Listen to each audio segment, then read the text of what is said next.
Et si la clé du futur était juste sous nos yeux? Saviez-vous que certaines plumes d'oiseaux sont capables de transporter de l'eau sur des kilomètres à travers des déserts brûlants? C'est exactement ce que fait le mâle du Ganga namaka, un oiseau incroyable qui a développé une technique de transport d'eau absolument fascinante afin d'abreuver ses petits. Et ce n'est pas juste d'une plume ordinaire dont je vais vous parler aujourd'hui, mais bien d'un chef-d'œuvre de l'ingénierie naturelle. Vous l'aurez compris, chers birdwatchers, aujourd'hui nous allons explorer le futur à travers les ailes d'un oiseau fascinant, le Ganga. Le Ganga, ou plus précisément le Ganga namaka, est un oiseau africain encore peu connu actuellement. C'est un oiseau robuste avec un plumage souvent camouflé, aux teintes de beige, de brun, de gris, ce qui lui permet de se fondre parfaitement dans l'environnement désertique. Il a un corps trapu, des ailes longues et pointues et une queue courte et effilée. Le Ganga a pris l'habitude de nicher à longue distance des points d'eau, ce qui n'est pas commun pour une espèce vivant dans des lieux désertiques. Mais alors comment fait-il pour faire cela? Tout simplement grâce aux plumes que l'on va appeler les plumes gourdes, qui lui permettent de stocker l'eau, ce qui lui permet de vivre loin de l'eau.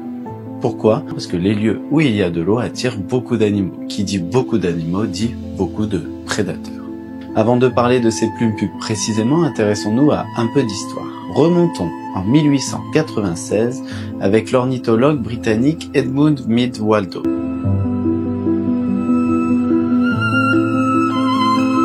Qui a fait une découverte surprenante en observant un oiseau d'Afrique australe qui ressemble à une perdrix, le Ganga namaka, qui représente l'une des 14 espèces de son genre. Passionné par les oiseaux exotiques qu'il élevait sur son vaste domaine, Mead Waldo est fasciné par une habitude inhabituelle chez les mâles de cette espèce. Il les voit plonger, ventre dans l'eau, y remuant pour imprégner leurs plumes avant de retourner au nid pour abreuver leurs petits. Une observation si surprenante qu'il aura fallu près de 70 ans pour que la communauté scientifique finisse par la reconnaître, comme nous explique Jochen Müller, professeur à l'université de Johns Hopkins et expert en matériaux intelligents. Passons maintenant à l'explication technique. Les plumes ventrales spécialisées de cet oiseau sont structurées de manière unique. C'est grâce à la technologie 3D et à des microscopes à haute résolution que les scientifiques ont pu plonger au cœur de l'architecture complexe de ces plumes. Pour la première fois, ils ont révélé comment avec leur structure unique, ces plumes retiennent efficacement l'eau, agissant comme de véritables réservoirs naturels. Maintenant, imaginez cela. À l'état sec, les barbules, qui sont des minuscules filaments qui composent la plume, sont enroulés en une hélice, près de leur base. Mais dès que la plume entre en contact avec de l'eau, ces hélices se déroulent comme des ressorts et les barbules s'étendent en une forêt de fibres, prêtes à capturer chaque petite goutte d'eau. Grâce à la tension de surface, ces fibres se courbent pour former des petites gouttes qui retiennent l'eau, tandis que d'autres barbules viennent s'enrouler autour pour enfermer cette précieuse cargaison, empêchant ainsi l'eau de s'échapper. Ce sont de véritables réservoirs d'eau intégrés semblables à des gourdes. C'est comme une bouteille d'eau intégrée, parfaitement adaptée au désert. Et oui, je sais ce que vous vous dites, nous humains avons encore beaucoup à apprendre. Le professeur Jochen Müller nous dit que c'est fascinant de voir à quel point la nature a su créer des structures si efficaces pour absorber et retenir l'eau.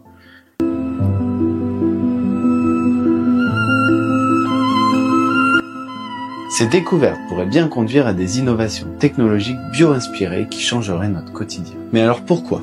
Pourquoi est-ce important pour nous, êtres humains? Eh bien, en étudiant cette merveille naturelle, les scientifiques ont découvert des principes qui pourraient révolutionner notre technologie et même notre futur. Prenons par exemple la conception des filets qui servent à collecter la brume et la rosée dans les régions arides. Imaginez maintenant que ces filets, inspirés par ces plumes, soient capables de capter plus efficacement l'eau dans des environnements désertiques, aidant ainsi des communautés à accéder à une ressource aussi vitale que l'eau et même permettant de la stocker plus efficacement, sachant que ces filets ont été eux-mêmes inspirés déjà par les épines des cactus et leur capacité à récupérer la brume. La nature a déjà résolu certains des défis les plus complexes et en apprenant de ces solutions, nous pourrions bien trouver des moyens innovants pour améliorer notre vie sur Terre. Alors la prochaine fois que vous verrez un oiseau, rappelez-vous que même les plumes les plus petites peuvent cacher de grands secrets. Si vous avez aimé cette vidéo, n'oubliez pas de vous abonner pour ne rien manquer de nos prochaines découvertes. Partagez vos réflexions dans les commentaires ci-dessous et dites-nous comment vous pensez que la nature peut influencer notre avenir technologique. Restez curieux et engagés, et rappelez-vous, c'était Yann Birdwatch, la chaîne Nature Takes Flight.